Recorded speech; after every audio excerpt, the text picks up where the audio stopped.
Welcome back, people, to another episode of Talking Reacher, a Reacher Amazon Prime show podcast. Here we are. My name is Adam Vale. I'm a senior editor over at the Koalition.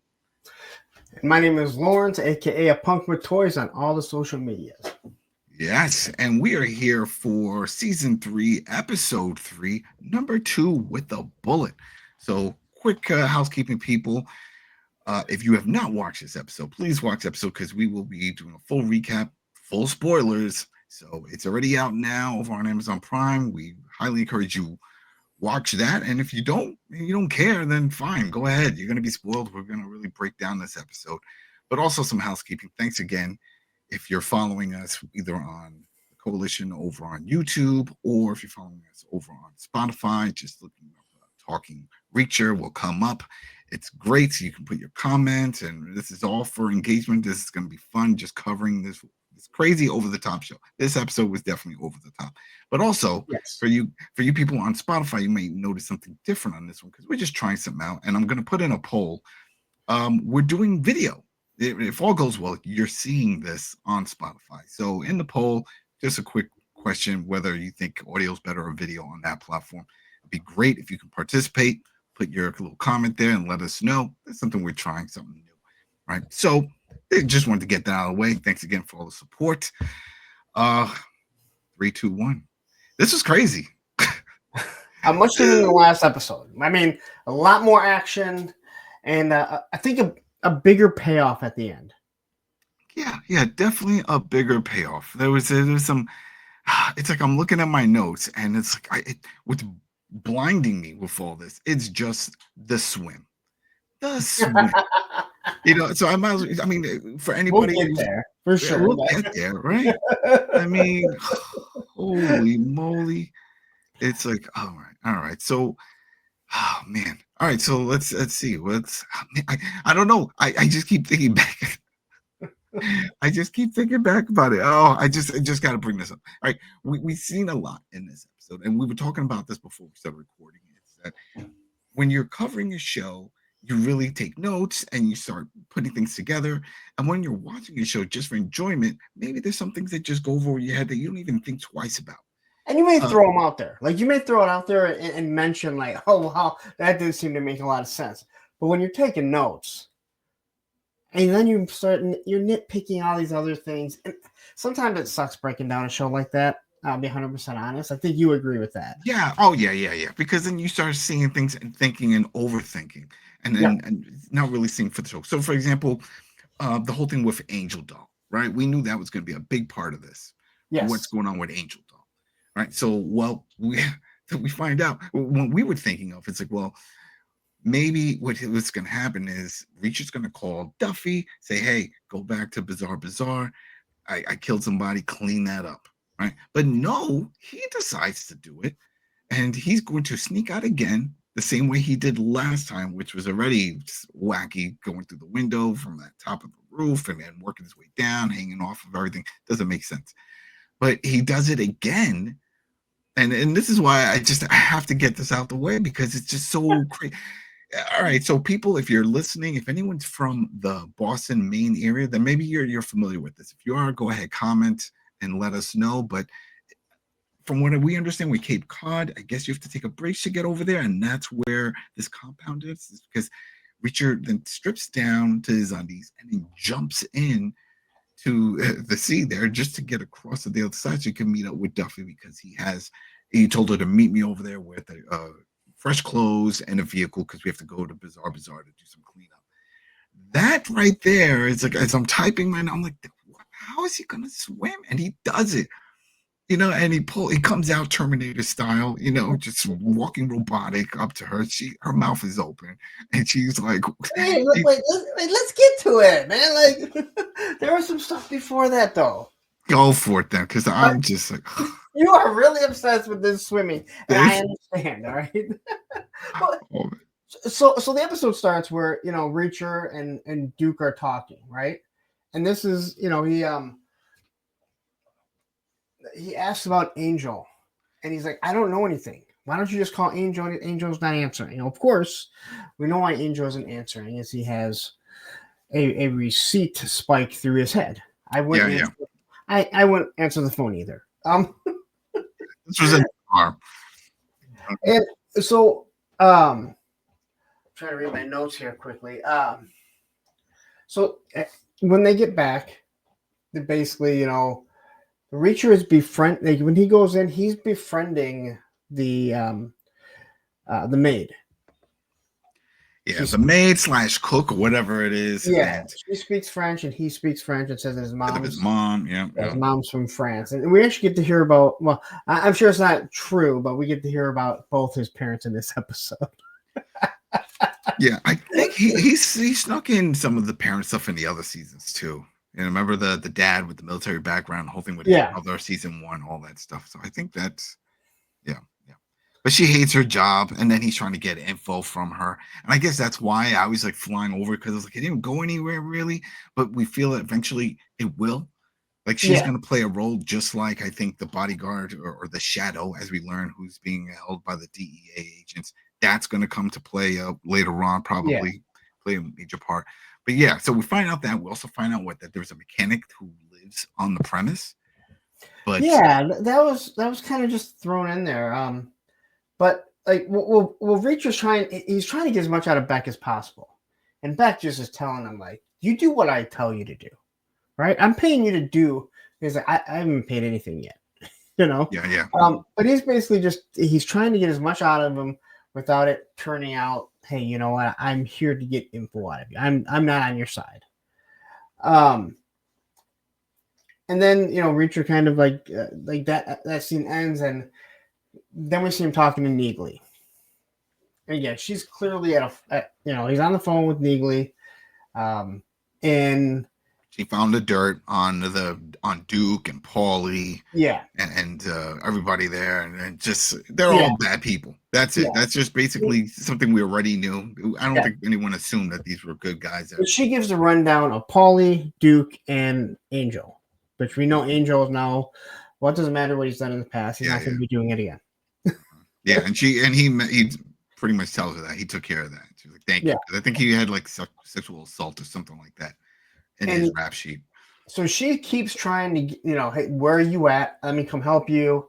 And then she puts two and two together that this is about Quinn. Where are you at? And he basically says, I'll call you back. Do not call. Now, why he doesn't want to bring her in, I have no idea. But yeah, to be honest, we know she's going to show up. I mean, there's no way we go 8 episodes and she doesn't show up kicking ass. But if you recall, he was like that even in the first season. He's just very much a loner. And that sticks to his whole drifter mentality. Yeah, I do everything alone. I go alone. I don't care. But he's not doing everything alone. He's doing everything with Susan. Well, but that's not his choice, though. Remember? That's not his choice. They pulled him in when they came to his motel.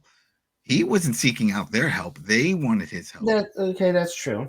But again, why wouldn't you? Again, why? And I think we are. Yeah, like you said, he's the loner, and that goes all the way back to the movies, right?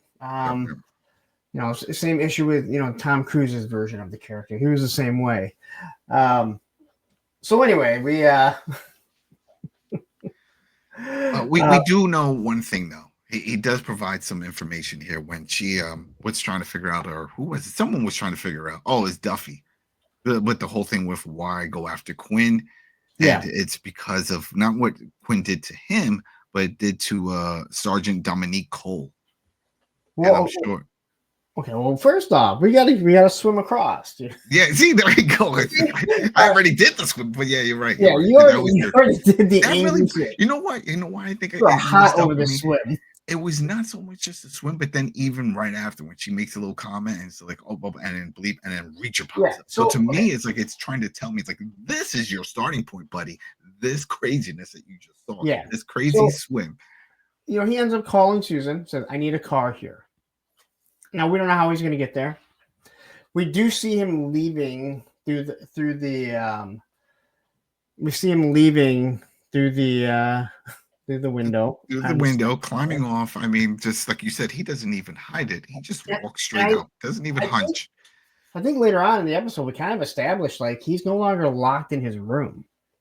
So he doesn't even run. He doesn't sneak. I mean, this guy casts a huge shadow, and he just walks right across the grounds. And I understand it's a big place, but if I had a big place, and you do have some guards, someone would notice, the shadow, you would think. But he gets there, he strips down, and now he jumps in some really choppy water. Oh, yeah. And it's not like they don't show us like, oh, hey, you know what?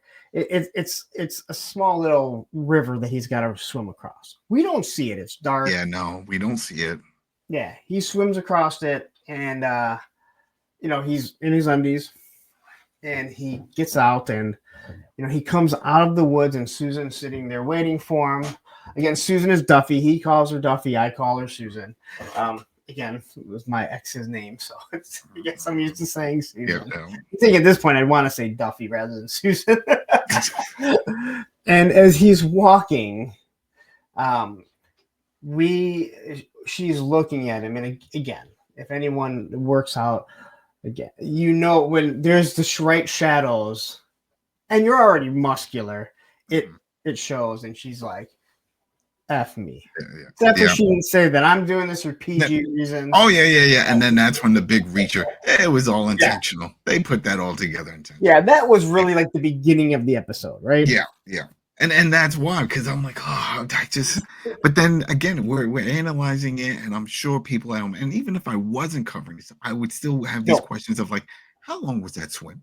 How far was that swim? I don't think that anyone wants that. You're not even out of breath. No one watched that and said, all right, come on, dude. He swam. I mean, even in Commando, he gets out. He gets out in a boat, okay? Mm-hmm. He gets out in one of the little dinghies, and he rows himself to where he needs to be before he suits up. So, anyway, she has the clothes. He completely strips down in front of her. And let's be honest, she got in that car and she was probably like, I need 5 minutes alone. Right? That might have made it PG-13. Gives him the shirt. I love Maine. I love Maine. That was awesome. So they pull up to Bazaar. That's where they're going. Now, during this time, they are talking. And this is where what you had said before. Where some of the stuff they were talking about, and this is where she says, what did he do to you? Yeah. And then talks about Dominique Cole. We sort of see like a little flashback scene, not a lot. I thought they were going to go full-blown flashback Lost style, like, and then we see somebody that didn't happen. Quickly, the noise that you guys are hearing is no one dying, and is my dog back there making all kinds of noise. So you're hearing that going, is everyone okay back there? It's just Roman back there sitting on his beanbag. You can see him right over there. So, all right. But this is where we find out that Quinn did something to obviously someone he cares about.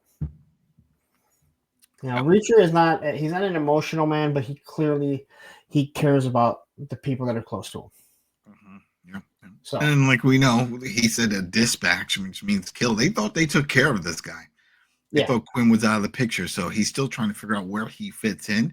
And later on in this episode, we'll give our thoughts of what we think is going on. Yeah. But so they pull up to Bazaar. That's what they keep calling this. It's a warehouse. Like, that's the thing. That's even bizarre. It's just a warehouse. Bizarre. When I think of that, I think of like a store, or something like that, like a factory, or at least even if it's maybe that's the name of the rug company, Bizarre. But it's just a warehouse. They pull up to the fence, like I'm assuming behind it. Lights completely on. They're not incognito. They don't park, a couple streets over. Obviously, there's no cameras. Susan takes off her jacket, like climbs up the fence, throws it over the barbed wire, and then she climbs over. And then he climbs over. And this is where we see the "I love Maine" shirt, which really I gave me a chuckle. I'm not gonna lie. Just because it's like this, it's huge. Because the guy's Oh yeah. He's massive, and he doesn't even mention it. They don't even mention it. Like no. I thought maybe he's gonna say something about nice shirt, or something like that. But no. So again, this is where Angel is, and they head in there, and she's like, "Is that blood on the floor?" Now, no one has been back there. Now, I guess we need to presume this is now less than 24 hours. They've gone back to the mansion. It's now nighttime. He's called, "I need a car here." He's reached out to Neagley. He swam across the river. They've driven there. Oh, and he did sleep. He did get sleep for a short amount of time. Yeah. But the main reason why, it has to be within 24 hours because he had found out that they were going to go back over there because they had to do the big delivery. That's all the stuff. And he made a mess. So it definitely is within 24 hours. It's going into that night. Yep. They get there and now they decide after he shows where he is. They're like, "We need to look for Teresa. We need to open everything up, but everything has to be turned back." So they're still looking for Teresa. They search the entire place. Oh, and then Susan does say, "What about him? He'll still be here when we get back." Yeah. And also she uses his hand to unlock his computer and she's like, "Oh, thanks for the hand," and she does that. That was a nice little comment. So they search for that. They find nothing. Susan kind of flips out about it. Let me tell you something right now. That is true. That is true. Susan flips out about lots of things. Oh, wait a minute. Think about my again. There we go. Oh God, I guess Roman was too. And all of a sudden he says, "We need to unlock container 13." And we see the reason why, because that one's not connected to the whole grid. It's out. So then he's like, "Hey, we could just dump the body there," because they were searching the car in the body. Yeah. And this is at this point, once I see that they're searching, I was like, why didn't she just bring Villa? Villy. Why didn't she just bring that made no sense. In fact, he didn't even pop up in this episode. Yeah, he is. He did? When? When they do their when they start talking about the retirement. That's right, in the car. Yeah. All right, forget it. So put in the container, then they're cleaning it up, and she makes a comment about like they're cleaning up, and she says something like, "Seems like you do this a lot," and he's like, and she's like kind of realize, okay, and then all of a sudden the lights show up, and of course there's somebody there. Why wouldn't there be? And it's the two drivers that from the night before or the day before, I guess, that are meeting Angel there. Now he says, "Hey, you know what? If they see us, they're going to kill us." And she says, "Why don't we just kill them first?" Well, they can't do that. Again, this doesn't make any sense. They can't do that because any extra shells, then they'll know that something happened. So they wait for them to come in, then they kill them with their hands and crowbars, which I think is a bigger mess than picking up a few shells. Well, that's the thing. It's that as we get later in the episode, we see that he had this whole other plan. In fact, he puts together that plan after the fact. But then he could have just shot him because he could have just said the same thing. It's like, "Oh, this was done by the people that were." Yeah, it seemed like it would have been safer to do. And then after they end up, he ends up taking out the one, and then the one guy is about to kill Susan, and she's choking her, and then all of a sudden he gets a crowbar stuck right through him. Again, there's more blood to clean up. It's a mess. But then he says, "We're going to need container 14 also." There you go. I don't know why you couldn't just throw in container 13 too. Yeah, exactly. Just dump them all in 13, but whatever. That's going to start stinking. It's not going to take long for the heat. I mean, if he went swimming, it's got to be pretty hot, right? I guess. I mean, yeah. If you think about it, he's always walking around with a t-shirt, so we can't really tell. But it looks like and then he has his else. Jacket. Later on, but everybody else seems to be walking around. Yeah, and they get ice cream. So usually you get ice cream when it's nice out. Maybe not that ice cream. Yeah. And then that's it. Then they swim. Well, he goes back to the Goes point back. where he had to go. They are upset. They didn't find Teresa. He's like, "Don't worry, we'll figure things out. I have to get back." And he strips down. But this time she turns around. She doesn't want to look, and Yeah. they get into a little awkward moment saying their goodbyes. And then he takes off and he goes for his swim again. Yeah. So now he swims across. Now I know that if I swim a couple laps, I am exhausted. All right. Anyone that's actually gone swimming knows how it is an exhausting exercise. All right. There's a reason why when you see the Olympic swimmers, they're in Oh yeah, amazing, amazing cardio shape. I remember Phelps talking about, they were like, "Oh, what do you eat? You must eat like all this high protein." He's like, "I just eat Chinese food and pizza." And I was like, "How could you do that?" He's like, "Do you see how I burn all this stuff off? All the laps? It Yep. doesn't stay in me long." He's like, "I go in the pool, I'm doing my 15 or whatever ridiculous amount of laps, and it's all gone. And he's good to go to eat another big meal." And I've never seen a swimmer as big as Reacher. Yeah, no. I don't know how he pulled that off. Not cramp up. Plus, you're not conditioned. It's not like he's swimming all the time. Exactly. His body is not, I didn't see him stretch. I mean, Overthinking. we saw the pool at his motel. All right, he's not swimming. Yeah. No, he wasn't doing laps. The guy wasn't. No. I mean, but then we brought this up in the last episode. We don't see him working out either. It would be nice if they come into the room and you just see him doing like some sit-ups or push-ups or something like that. Well, they had the perfect time, and he pretty much just like who's it, right? Like, I'm not working out. That's it. But anyway, he swims across the lake, the river, whatever it is again. Now it's dawn, and he has to make it back. And I'm kind of glad they didn't show the process because we probably would have nitpicked again. But it's dawn, and now, I mean, it's very easy for everyone to notice, especially some guy climbing up the second story of a mansion. I'm sure the cook, she must get up at like 5, right, to prepare breakfast for everyone. She seemed very observant.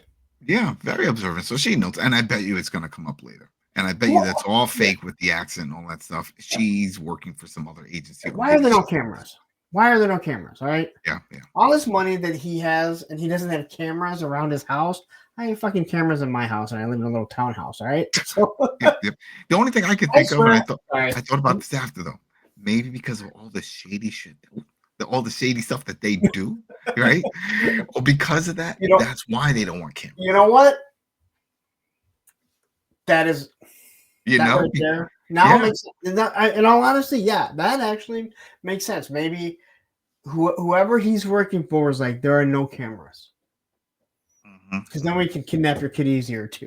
Yeah, exactly. But you know what? That's an actual logical reason why there wouldn't be cameras all over this estate. Yeah, because it could be used against them later on. Yeah. If something happens, they're like, "Oh, you came in and out, you carried this body, blah blah blah blah." So there we go.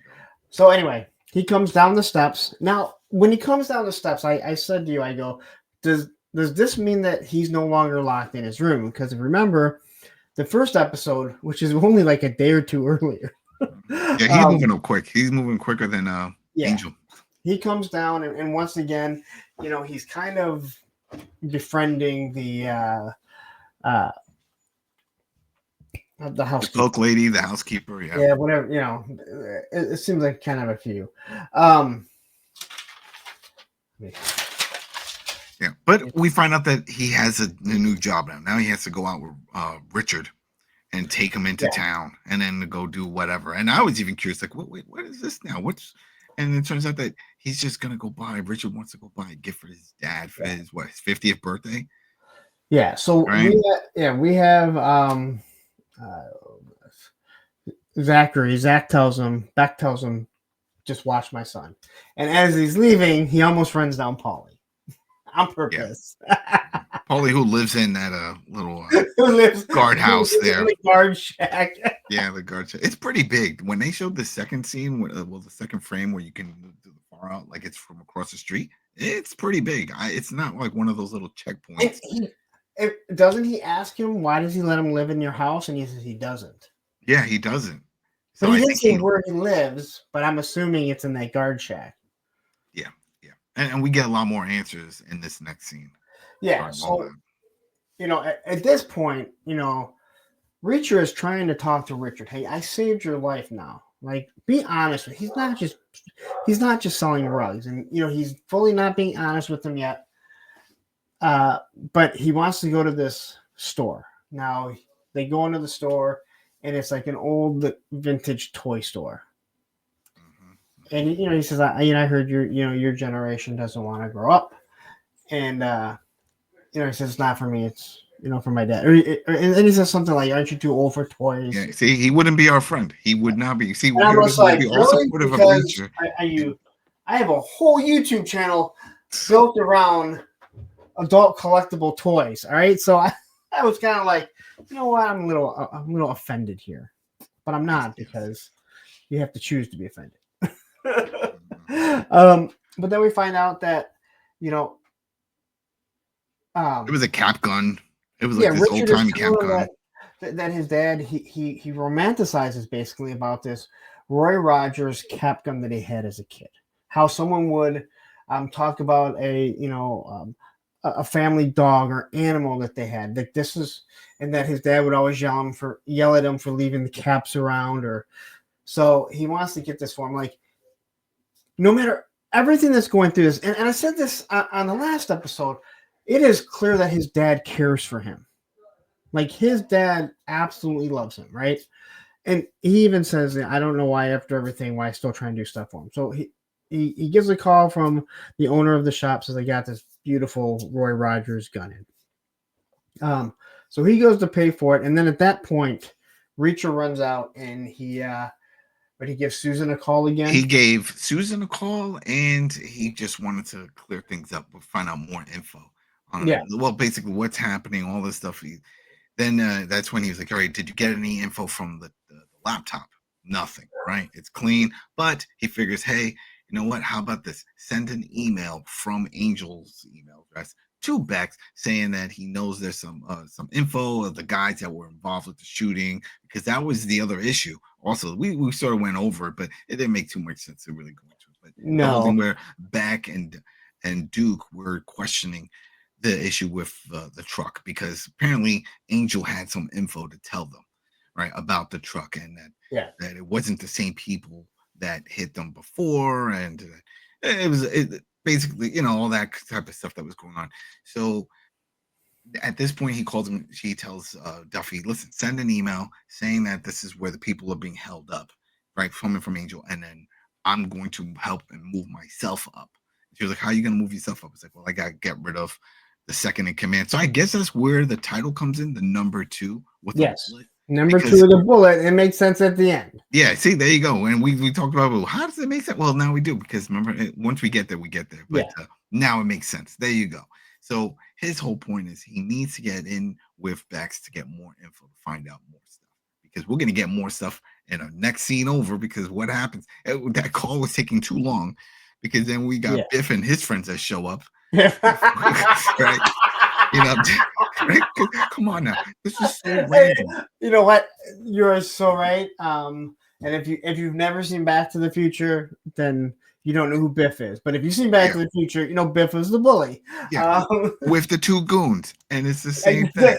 As soon as you said that, I'm like, he did have 2 goons, didn't he? Yeah, he had 2 goons. He comes out, so then you see Richard go walking to the car, and then the bully shows up, and then he might as well say, "Hey, McFly," because he's like, "Hey, Richard, what are you doing here?" He's like, "Well, nothing." And then he's like, "Oh," and he gives a whole story. Now he does have his reason for bullying, though, because apparently there was a factory in town that Richard's dad, Zachary Beck, closed down and turned into a warehouse. So then everyone lost their job, and that includes the bully kid. He lost, and they had to move to a double wide trailer. Well, Richard's living up in a big mansion or whatever. Yeah. So now, yep. Go ahead. Well, he also doesn't see that he has a friend. Oh yeah. We will get that. Yeah, not yet. I mean, once he knocks down the bag from Richard's hands and then just steps on it. Yep. Right, and then. I don't recall if he hit him. I don't think he hit him. No, but he grabbed him. He grabbed him. Right. And then all of a sudden you hear Reacher say something to them. Yeah. He's like, "Wow, you're so..." Something about being ugly. It's like there's Well, sometimes, oh, it's not his fault. It's not his fault because of his dad's thing. Just like it's not your yeah. fault that you're ugly. It's just something you can't deal with. Now, here's where the disbelief comes in also. These are clearly like what 20, 21, 22 within that range, young adults. Yeah. Well, Reacher is a massive looking man. I'm sorry, I would not pick a fight with him. but you know what? The bully there was a fairly big guy too. I guess. And there's three of them. And Mhm. clearly they're used to it. But you would also think that they would never have said anything. Now he didn't say he was his bodyguard. He said, "Well, who are you?" He said, "I'm a friend." And of course that leads to the fight between the three of them. Yeah, It doesn't go very well. And this harkens back to if you saw the movies of Reacher, where he steps outside with four guys, and he was like, "All right, well, this is your last chance. You get to walk away." He's like, "All right, well, there's always one guy. Two of you guys are going to run away." Yeah. I love the fact that whether it's the same character or not, and I don't remember if they said it technically this is the same character. I don't think it is, but they're written the same way, in my opinion. Well, Other than yeah. like if four guys come out and they see Tom Cruise, I understand it. Three guys that see this guy here, I'm like, yeah. And I wonder, maybe in the novel that is based off of, maybe there was more description that there were bigger guys. I don't know. I guess just the actors, it just didn't. He towered over all three of them. I could understand if there was like one that was close in height that was like, hey, you know what? I think I could take him. But no, he breaks their arms. I think the worst was was that the main bully that he smashed his head through the driver's side? Yeah. So that guy, he kind of dispatches and throws away. The other two come at him. He ends up, I think, breaking the one guy's leg like right away. Oh yeah. Oh. He smashes their heads together, which was like not like in a comedy way, but like smashes, I think. And then he ends up taking the one guy, and he smashes his head through his, beat up pickup truck. Yeah. Oh man! But the best part of that whole scene was hearing the woman in the background, like, oh my! It's like, all right, good. There are standbys watching this. That was another thing that I said, and you laughed about it. They roll into town. I'm like, oh look, there's people here this time. Yeah. Now there's people here because remember though, before they planned it out that the streets were supposed to be empty. I don't know how they planned it, but they knew it's going to be deserted. I mean, during the afternoon time, whatever. Maybe that was a Sunday. I don't. Yeah, I don't know. I mean, I live in Michigan. I live in the Metro Detroit area. I can't think of too many places in the Metro Detroit area, which is pretty big, that would be that dead in the middle, at noon. Yeah. And it looks like it's a main street. There's a lot of shops. Yeah, it's a college town. Like there's yeah. And when you see how many people are in this one, it doesn't really make sense. But hey, you know what? Again, we were nitpicking.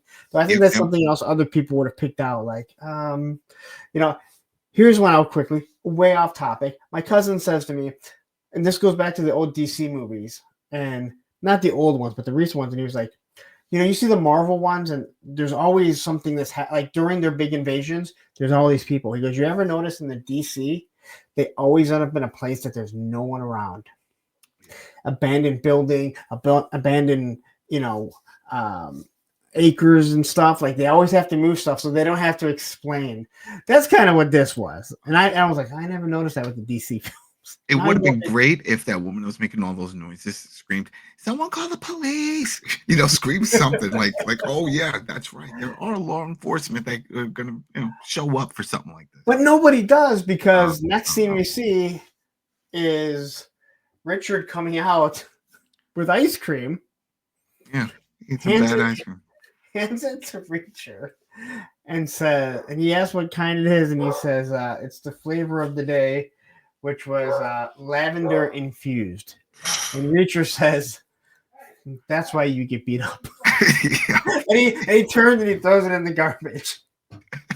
Now, but at this point is where Reacher has truly befriended him. And now he's talking to him. He's like, "Hey, I've saved your life twice, right? You're gonna tell me what's really going on." My dad sells rights. No, he doesn't. I need to know. I'm gonna, be your bodyguard. I need to know what's really going on. And fortunately, Richard starts kind of spilling his guts. And I apologize for my It's all daughter. right. Yeah, You yeah. hear it. But But my son has no idea, even though he knows I'm Mhm. doing this. He doesn't have any consideration, unfortunately, right now. But this is where it comes up, where we find out what's really going on, and it's this name comes up, Julius McCabe, Yes. and this is the person that was behind the original kidnapping and with the ear situation Yeah. with Robert, and this is the person that is really running the operation, which brings back when Angel was saying that Zachary Beck is not the big boss. The big boss is this guy, this McCabe. Apparently, he wanted to get into the business, the shipping business there, and he forced his way in by taking over Beck's operation by kidnapping the son. That's how Beck was able to get his son back. And the reason why he did it is he says, like, his dad was always bragging about how, hey, I get through customs because I pay people off. So he was bragging that he knew how to do this. So now all it was going to take is another guy that needed this stuff done. Now here's a guy I can basically get in there, kidnap his son, basically control him, and he knows how to do all this stuff. And now I'm going to control his business, which is a legit business. Technically, it's usually that's laundering money, but now you're probably laundering guns or drugs. Yeah, and that's the thing that Robert said. He's like, I don't think I don't know. He said, I don't know if it's drugs or guns or anything. Yeah, we have no idea. It's still, yeah. He said he's still just doing drugs. It's just my dad no longer has control over it. Now it's Abe, it's McGabe, and also all the people that work there, Paulie, Duke, and Angel, who's now deceased. They all work for McCabe. So that's the other thing that sort of threw me off with that is like you would think that with a big operation like that and with the property and stuff like that, Zachary would have some kind of security team. He has nobody. And he even says that Paulie was the one that basically kidnapped Paulie was the kid and kept me in a trunk for like days. And that because he goes, why does he let him live in your house? And that's when we find out he doesn't let him live in the house. He is he's put in there by McCabe. And he's the one who kidnapped him. So he's basically the guy that's running that whole show inside. Like he's the one that's keeping an eye on, at least from what I can tell, Beck. But during this, like, when Richard is talking about like his dad, he's like, I don't know why I still care about him. And he says something, he says something to Reacher about his dad. He goes, oh no, my dad was a great guy. Yeah. He was like, oh, my dad, my dad, do you know what it's like? And usually someone says, yeah, just go. It's like, no, my dad was a great guy. Which, this goes back to what we said in the first episode that we did. It's like he says stuff that's comical, but it's just straight laced, straight face, where it's not. I don't think he's not trying to make it funny. Is supposed to be thinking that it's comical. He's just very blunt. And when you're that big, you can be blunt about pretty much anything. That's it. And then even when they leave, he's just talking about, it's like, oh yeah, and the only two flavors that matter are chocolate and vanilla. You shouldn't go outside of that. And he's like, what about strawberry? He's like, maybe in a pinch. But they could have gone back in and got more ice cream. Yeah, they could have went back in. And but I'm sorry, I'm with the lavender infused. I probably would have threw it away too. Oh man. I would have definitely not picked any of that stuff up. Yeah, I mean the most for me, Rocky Road. I do like Rocky Road, or vanilla chocolate chip. It's not too bad. Yeah, do you have Moose Tracks where you guys are at? We get Mackinac fudge. We get Mackinac fudge because of Mackinac Island in Michigan. They're known for fudge. All it is fudge and fudge. Yeah, which I mean, who doesn't love fudge and who doesn't love fudge and ice cream? But you know what I was thinking? Now that I think about it, the fact that Richard just says vanilla and chocolate just shows straight to the point. Plain Jane keeps it, hey, this is simple. This like he only wears a t-shirt and one pair of pants and that's it. It's like it's just keep it simple. There's nothing on his shirts. Yeah, that's it. So, it's just a plain Hanes t-shirt, man. He's not doing anything out of the ordinary. He doesn't stand out other than his size. And in fact, you know what? Yeah, I almost went over that. He does bring up this lifestyle right before they leave. Oh yeah, Yeah. he could teach him to be a Uh, drifter. Yeah, he said, "I'll teach you how to do it." He's like, "It's great," because the guy was like, "Oh, you get to go down. Is it all right?" He's like, "Oh, it's great. It's a great life." He's like, "I get to do anything I want, my own schedule. Just put a few bucks in my pocket. Don't have to stress over anything." He loves it. He's a pro Yeah, drifter, so I don't know. I kind of like having Netflix and yeah, yeah, Amazon yeah. Prime and But I, toys. yeah, I yeah. also like having both my ears, so there's that too. Mhm, mhm, mhm. So well, they get back in the car, they head back over to the compound, and as soon as they get there, you got Zachary and Duke there saying, "Hey, we got a lead." Angel sent over an email saying that he knows where these guys are that attacked that tried to kidnap Robert. They're in his cabin out in the woods somewhere, so we got to go now. And he's like, "Oh well, And he's like, I gotta take a piss. he You have got 2 minutes. Like, okay, he didn't just get back in with his son. You would think that maybe like they'd be like, yeah, go take a piss. I know they need to, but what does he do? I'll let you kind of. I have a feeling he's gonna be aggravated by this part too. yeah, yeah." It's just him running into the house. Well, fast walking. I don't know if he Downstairs. ever really runs. Yeah, going all the way downstairs, going through the little kitchen area there where you see the housekeeper and the cook, goes through the screen door there, runs all the way down to the rocks. Right? Then from there, he looks into the bag where he had all the stuff and he gets the gun because that's it. This is it. This is his plan. He's going to take out Duke in this house. Right? And this is how he's going to become the number two. That's Yeah. the plan. So he grabs the gun. Then But we he don't comes really back. we don't really know what he's gonna do with Duke's gun yet. But we will find out. Yeah, yeah, but we I know thought he's it got a was gonna be plan. He's got a plan. Yeah. Oh no, with Duke's gun, no, we don't know with that, but we Well, do know with Angel's I'm gun. sorry, with Angel's gun. Yeah, That's what I Angel's meant. gun. Yeah, oh, all right. So But then he comes back. Now he has his jacket on, and when he comes in, like the head maid, that's the cook or whatever, she says something to him, and he thinks that it's going to be about how he came in with the jacket, and she basically tells him, "Don't come walking in my house without or walking in my kitchen without wiping your shoes." So he wipes his shoes. No one asked about the jacket, but to be honest, they probably weren't paying that much attention. yeah, Then he comes he out. could have said he could have lied though. He could have just said that. Oh, I left it outside. It was wet or some bullshit. Yeah, I went for a swim last night. Yeah, right. And he's like, yeah, we heard you. You're massive. Come on. Yeah. We were here watching you climb up, and we're like, why doesn't it just come in and go up the stairs? Exactly. Why don't you just walk down the stairs and open up the door. Whatever. That'll be all. I hope that It's gonna come up. They I hope has the to maid come is up. like, we were watching you or wondering like, why don't you just come in the house and go? And as he comes out, they make reference of how long it took. Now I don't know. Like I said, I live in a small townhouse, and if I had to walk from my car in here, it's going to take me more than 2 minutes to take a leak, let alone to run across a state down an embankment of rocks to the water to pull out this gun and then run back in. That's probably why they were questioning. And wouldn't you have gone back in and be like, dude, what is taking you so long?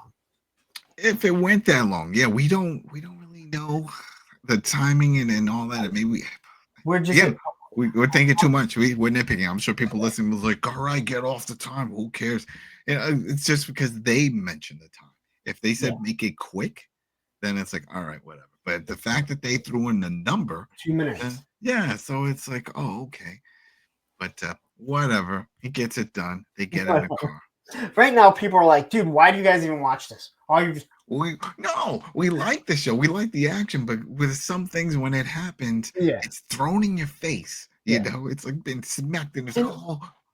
Yeah, like you brought up at the beginning, and again before we even started, I think it's just you start reviewing something, you're writing these notes down, and how we're not even breaking it down nearly as much as some of these other, YouTubers that break down like the trailers of like the Fantastic Four and stuff like that, where they've broken everything down. Like we're minorly breaking stuff down. This breaking this down sort of reminds me of like when you listen to a song and you're like, oh, it's a great song, everyone likes, but then when you look at the lyrics and you're like, wait a minute, what is he saying? What is happening here? You know, it's like a Dead Kennedy song or something. You know what I mean? It's like, wait, whoa, this is serious. You mean like Alanis Morissette's Isn't It Ironic? Yeah, isn't it ironic with all that? Yeah, with the theater. And nothing in that song, if you guys don't know this yet, nothing in that song is ironic. It's all bad luck. It should be, Isn't That Bad Luck? That should be the name of the song. I'm sorry. Go listen to the lyrics, read it. You'll be like, oh, yeah, this is all bad luck. This isn't ironic. It's a lot. And it's one of those things where, you like the beat and stuff and you go with it. And you're like, okay, well, this is that same thing. You're watching it. If you're just watching it going through, you're like, oh, this is great. But then when you start thinking about it or really breaking down certain parts, you're like, wait, this doesn't even make sense. What is happening? What's going on? But we got to put that aside. It's still entertaining. It's crazy to see him do this with a straight face, never get winded. He's doing all this running, no heavy breathing. He doesn't, but he is taking the place of a character that Tom Cruise did, and we all know that guy runs in every movie, and never once have we seen him be out of breath. He is the machine. All right, so this is it. This is the big part, right? This is the big story. So now they're all three of them in the car. Zachary is part of this. I was kind of surprised. I didn't think he was going to jump in on this, but then this is a question I have for you with this part then, because while he's in the backseat, Duke is driving, and they're talking about all this, and Zachary goes on this rant about how people keep changing, and he was talking about 1 minute where the women they're wearing Reeboks and they wear Nikes, and then they're using this type of gun and they're just changing for the sake of changing. Yeah, I'm like, what does that have to do with anything? Yeah. And then also saying all these guys, they came after my son, they're gonna pay for it. I don't know. It just seemed like it was just loyalty, no matter what it is. Because the whole thing is the guys that did this, he said they had an Uzi, and he's like they always use Mac 10s or Mac 9s, I forget what he said. But he's like, they don't even have, they're not even loyal to what guns they're using. I don't know why that matters. That's what I'm saying. It's like he goes to this whole little monologue thing with the back. I'm like, well, what does this have to do with anything? I don't know. But he really does get into that whole thing. Which, you're kind of right. I mean, and he's very heated about it, almost as heated as you were about swimming across. About swimming in this. Well, at least with that, we all see it. With this, we've never seen any member of this other crew, which is a real crew apparently. Because remember, that was the other thing, he knows of them, and he was like, "This isn't their MO. They don't do that. They don't do that." And I was like, okay, well, we've never seen a member of that. It's because who they made that license plate link back to. Yeah. That's the biggest thing. That's the biggest one. So I'll let you go. No, so they get to the house, right? We're out in the woods. Well first, remember, Beck is like complaining about being like a dirt road, and he was like, "We're in the woods. What did you expect?" Yeah, like Duke is not like, he's like, oh, God, like, because Duke also says something to him too, doesn't he? He says something that he tells him to shut up or something like that. Like he doesn't respect him, and so that again points that it's pretty obvious. You wouldn't say that to your boss if he's tagging along and he was armed, because it looked like he was going to get involved in this firefight, but he still says, he starts mouthing off. So that's how it. And this really does help Reacher in a way that it's more of luck, because what would have happened if Beck decided to also run in there? I don't think he planned on that, and that's something that would have been interesting if he would have pointed out, like when they all three get in the car and they're en route. It's like, all right, wait, you're coming with us? I wouldn't be surprised if the next episode, when he's talking to either Susan or Neagley, they're like, well, what if he would have gone? He would have been like, I've met people like Beck. They don't go in. They don't get their hands. They're big talkers. They're big talkers. They pay everyone else. He has an arsenal of guns hung on his wall. You can tell they've never been fired. He's going to say something like that. I kind of get that feeling like, everything else is everything he does is calculated. So. And then this is it. This is the best part, because then he gets up. He gets close to the house. It's dark. It's quiet. It's in the woods. Looks like Duke is getting cold feet here. Because Yeah. he's like, you know what? Maybe we shouldn't do this. This is a trap. And Yeah, he's like, oh, there's no cars there. I don't see anything. And yeah, he says, well, yeah, they're setting up a trap for us. They don't want us to see that they're there. yeah. They're And hiding the cars. yeah, so Reacher looks in the house, tells Duke who they are, like how many there are, which 6. oddly enough, Duke doesn't even bother looking. All right, No. Duke doesn't even bother looking. But they go around. Reacher says, "I'll go in first." No. Second one always gets shot, which I didn't understand. Like that, I was like, Yeah, I don't know, but maybe that is a thing. Maybe that's why Reacher said that, because he knew that Duke was gonna want to be number one, just like Duke and GI Joe. Always got to be number one. Always got to be number one. Right? No Flint. No. It's Duke. It's Duke. Don't get me started, all right? Right? We don't have that much time, all right? We're at 50 minutes now, all right? I go another Mhm. 50 minutes. I'm like, Duke should not have been in charge of G.I. Joe. That's why they killed him off in the second movie. Anyone that's seen the channel knows I'm pretty much a G.I. Joe channel, or a very highly detailed G.I. Joe channel. So they go in, they clear the house. Now, I don't know why it takes Duke so long to figure out there's nobody there. Yeah, he's running through. He made it through to the kitchen and realized there's nobody there. Yeah, because he told them exactly, like, there's 6 people here. Yeah. And then, all of a sudden you see Reacher. He's got the gun to his head, to his back. He's like, he tells him exactly how to turn around and hand him the gun.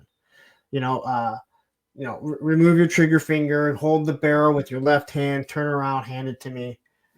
And then Duke, oh, you're a Fed. Now, he never says if he's a Fed or a cop or anything.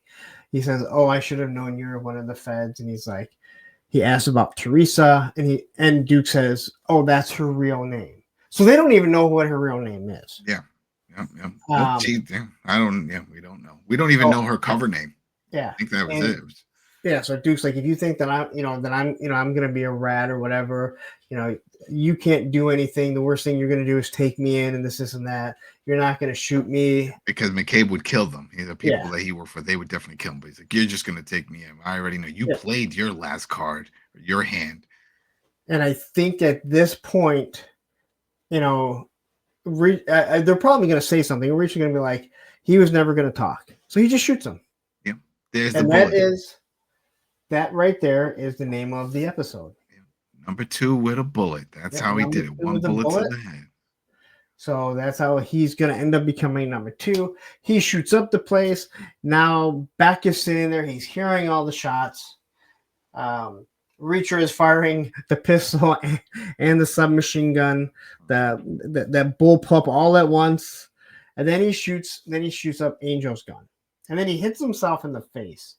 Now I don't think Beck was smart enough to have realized, but he hits himself in the face almost the same way that he made Paulie punch himself. Yeah. And then he blows the place up.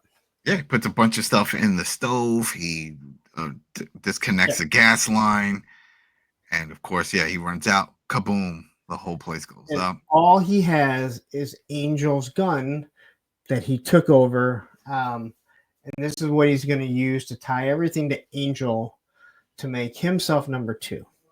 So he comes running out, sees Beck, jumps in the car, get in the car, he takes off, and he says, "What happened?" He tells him, "What about Duke?" He's like, "Duke's dead. He got shot." And again, this is also a house that no one's going to be going looking at. There's no reason for them to look at it because it was specifically set up by the Feds, even though she's working alone. So whatever. Yeah, it's a lot of weird things. We got to put that out. But he also cleans up another loose end, which was those 2 drivers that he killed. Yes. So by saying that they were there. So, Beck asked him all the questions, what's going on. He hands him the gun, which he made sure to empty it so there weren't any bullets. And he said, one of the guys dropped this. And he says something, I forget how he asked, but he goes, oh, come to think about it, 2 of the guys They look like the Yeah, you guys. have to if you who did recognize the anyone. They sketch. see him. He's like, yeah, it looks Yeah. like two of the guys that were over there. And then he was like, then Zach filled in the rest. Like, oh yeah, they didn't even show up. They were Yep. missing today. This makes perfect sense.